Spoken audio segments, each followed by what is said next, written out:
Salut à toutes et à tous, bonjour et bonsoir à toutes et à tous à mon entier, bon week-end à vous. De la part de KB Boy, je suis Matamouro, centre du Messie du Maroc, un simple serviteur, la site Pesa Tango. Mais pour informer Bandeko, vous êtes toujours en connecté avec site Pesa Tango.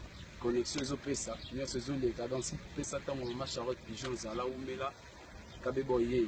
Moi, je suis dans le royaume, je suis au Maroc, je suis Pesa Tango, je suis au Maroc.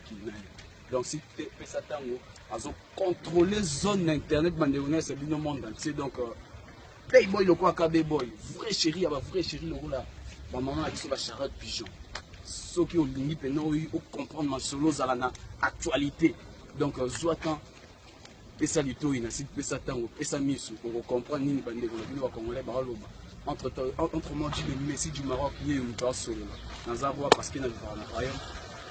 Pas quoi dire, mini kaka bandeko tozala connecté na site Pesa Tango yango ezopesa masolo yango ezosolisaka no oyeba Congo tozosala nini Congo tozobule nini donc site Pesa Tango mama Charlotte ezala omela ngai soda mona na yo ça sans oublier ya tout ya royaume balandaka site Pesa Tango ba big up à vous soki lotangi bakomboleke bele mingi tolobelaka site Pesa Tango balobi Noé atindaka pigeon akende kotala soki mvula esili ayelaki ye réponse ya bien yango aussi Pesa Tango ntango nango mpe ekoki nde balobaka na kikongo ntango sifweni donc ntango ekoki.